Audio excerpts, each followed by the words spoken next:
महिलाओं को आकर्षित करने का अनोखा तरीका। एक अनसुनी कहानी। कई लोग सोचते हैं कि महिलाओं को आकर्षित करने के लिए पैसे, गाड़ी या बड़ी बड़ी चीजों की जरूरत होती है, लेकिन क्या वाकई में यही सब कुछ है? आज की इस कहानी में मैं आपको एक ऐसे अनोखे तरीके के बारे में बताऊंगा जो शायद ही किसी ने सोचा हो, और इसे जानने के बाद आपके रिश्तों में एक नया आयाम आ सकता है। एक, पहली मुलाकात। अमन, एक साधारण सा इंसान, अपने दोस्तों के बीच हंसी मजाक करता हुआ खड़ा था जब उसकी नजर अचानक नैना पर पड़ी। नैना एक आत्मनिर्भर, आत्मविश्वासी लड़की जो हर किसी से अलग थी। उसकी बातों में एक अनोखी मिठास और गरिमा थी।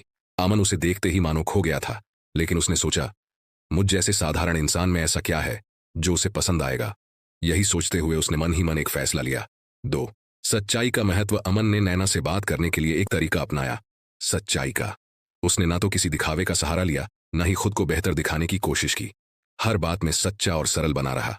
उसने सोचा कि अगर किसी को उसे पसंद करना है तो वो असलियत के आधार पर ही होना चाहिए। नैना ने उसकी इस सादगी और सच्चाई को तुरंत महसूस किया। तीन, सुनने की कला। अमन का दूसरा अनोखा गुण था उसकी सुनने की क्षमता। जब भी नैना कुछ कहती, अमन उसे पूरे ध्यान से सुनता। उसने कभी भी उसे बीच में नहीं रोका और न ही अपनी बातें थोपने की कोशिश की। नैना को महसूस हुआ कि अमन के साथ वो अपनी असली भावनाएं साझा कर सकती है। एक सच्चा रिश्ता तभी पनपता है जब कोई बिना किसी स्वार्थ के आपके दिल की बातों को सुने। चार, छोटी छोटी बातें याद रखना। अमन ने नैना के बारे में छोटी छोटी बातें ध्यान से सुनी और याद रखी। एक दिन उसने नैना को उसकी पसंद की किताब गिफ्ट की और उस पर लिखा, ये छोटी सी चीज तुम्हें उस किताब के पन्नों में खो जाने की याद दिलाएगी। ये देखकर नैना भावुक हो गई।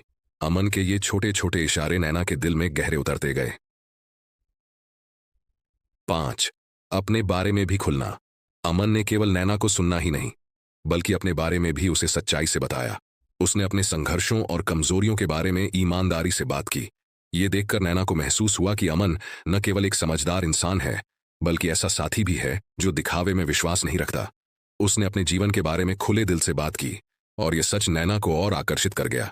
छह, इज्जत और स्वतंत्रता का सम्मान करना। अमन ने हमेशा नैना की स्वतंत्रता और उसकी अपनी पहचान का सम्मान किया। उसने कभी भी नैना पर अपनी सोच नहीं थोपी और हमेशा उसे उसकी पसंद और निर्णयों के लिए प्रोत्साहित किया। उसने न कभी उसकी बातों को छोटा किया और न ही उसे बदला। ये बात नैना को और भी ज्यादा प्रभावित कर गई। उसे लगा कि अमन उसके लिए सही साथी है जो उसे समझता और मानता है। एक सीख। तो दोस्तों, ये थी अमन की कहानी। इस कहानी में अमन ने हमें यह सिखाया कि किसी को आकर्षित करने के लिए दिखावे की जरूरत नहीं होती, बल्कि सच्चाई, सहानुभूति और एक दूसरे का सम्मान ही असली आकर्षण के स्रोत होते हैं।